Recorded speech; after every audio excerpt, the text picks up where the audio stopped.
Good afternoon. It's great to see people working on Labor Day.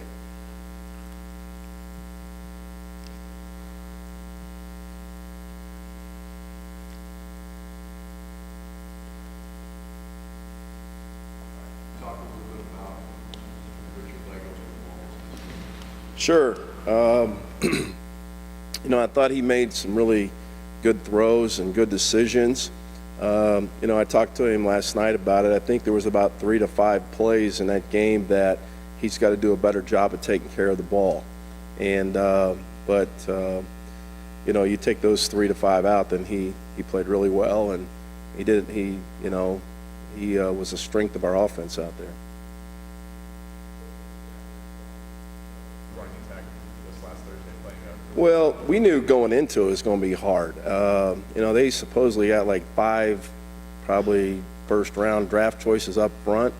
They played 7 defensive ends and 5 inside guys. So that's obviously, you add that up, but they're playing about 3 deep at 4 positions.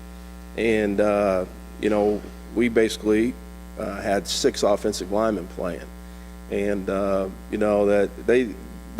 they're good up front. They do a lot of different things. They move on you, and they were blitzing and things like that. So we knew as a staff, offensive staff, going into the game, we're going to have to throw the ball. And they're really hard to put drives together against. And so therefore we knew we were going to have to throw the ball down the field to take up some of those yards. And in the first half, I feel like we were doing that, and really most of the third quarter we were doing that. We just, as Coach Allen just talked about, we just didn't finish at the end. Handled your tempo well on Thursday? Yeah, very well. I thought we were playing fast and getting lined up quick and all that, and we just didn't have the opportunity to wear them down in the second half like we wanted to. We had, we had 1 3-and-out in the first half, whereas we had 5 in the second half. So the wear down effect we never were able to get because of the 3-and-outs in the second half. The players that you think will have to step up with Westbrook out? Well, Coach just talked about that. Same guys, guys that we've kind of highlighted there. So same guys. But how do you think Donovan Hale performed in his first drive? Because he had such a strong night. But how did Donovan Hale grade out?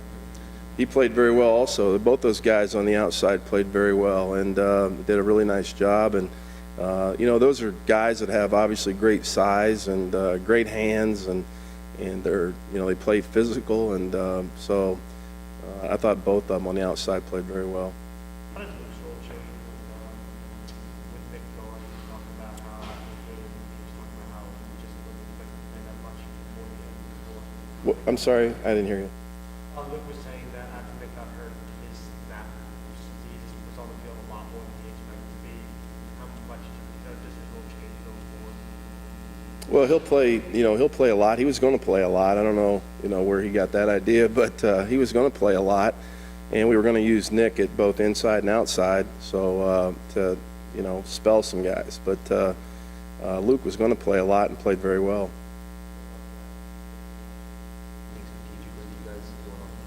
No. What needs to be done to improve the rushing attack? 0.6 yards per carry, not going to get it done. I understand that one. We obviously we've got to block better, and we had 18 plays where I actually called runs, but we have RPOs off of those. And so those 18 plays, we ended up throwing the ball because of the look that we got. Of those 18 plays, we completed 11 of them, and we averaged over 6 yards per attempt, and we averaged over 9 yards per completion on those 18 plays. So, as Coach just talked about, we got to be a better running football team than what we were in that game, and we will be. But yet, those were some big plays in that game. We ran the counter down in the goal line or down the red area, the tight red area, on 3rd down, and actually pulled it and hit Simi for a touchdown. So there were a lot of big plays in that game when we had runs called. Your early impressions of Virginia? Well, different scheme, totally different scheme than what we just saw. They're an odd defense, which means you'll have a nose guard right over the center. You'll have 2 tackles or 2 defensive ends over our tackles with 2 outside linebackers and 2 inside linebackers. So the scheme, the front is totally different. And then coverage-wise, very multiple, a lot more multiple than what we saw last week in coverage-wise. So, you know, it's, again, the front will be basically the same, more or less, and but the coverages will be a lot different.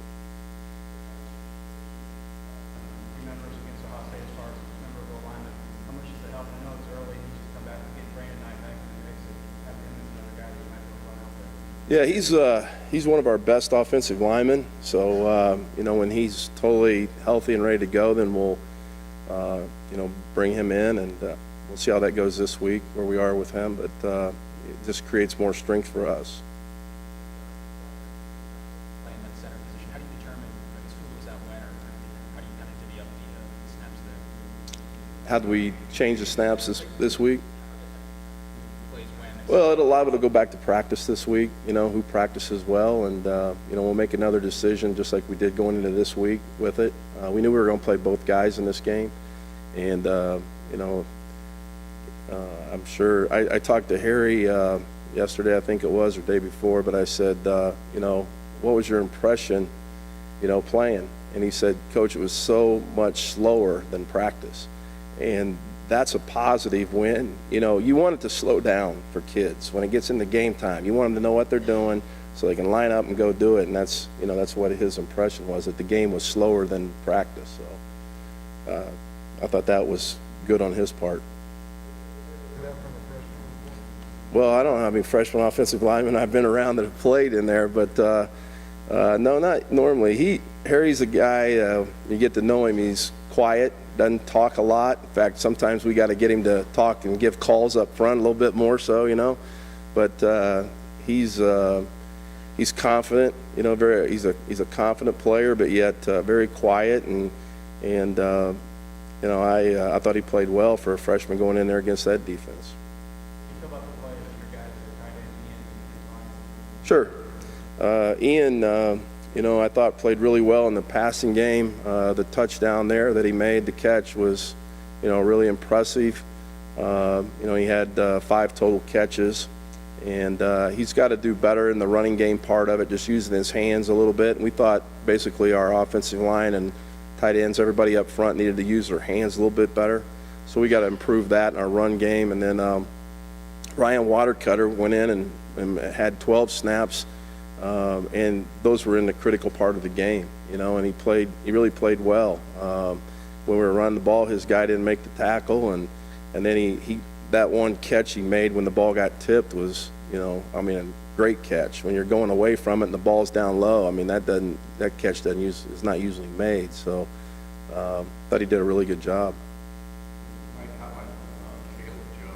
Has he got a chance to step up at some point and be a factor in the offensive line? Sure. You know, another freshman offensive lineman, tackle, and, you know, we'll see how the season goes. You know, you never know. I mean, you'd always like the redshirt freshman offensive lineman, you know, but it'll just depend on how this season goes with injuries and things like that. But he's with our second group the entire practice, Don, and he just continues to get better. He's going to be a really good football player.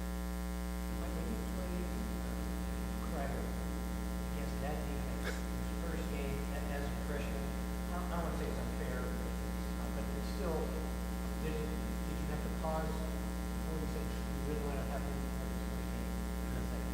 No, only because he displayed in practice that he can play and play very well. So we really didn't hesitate. You know, we had a plan going into it when he would play, and again, you know, he did a good job.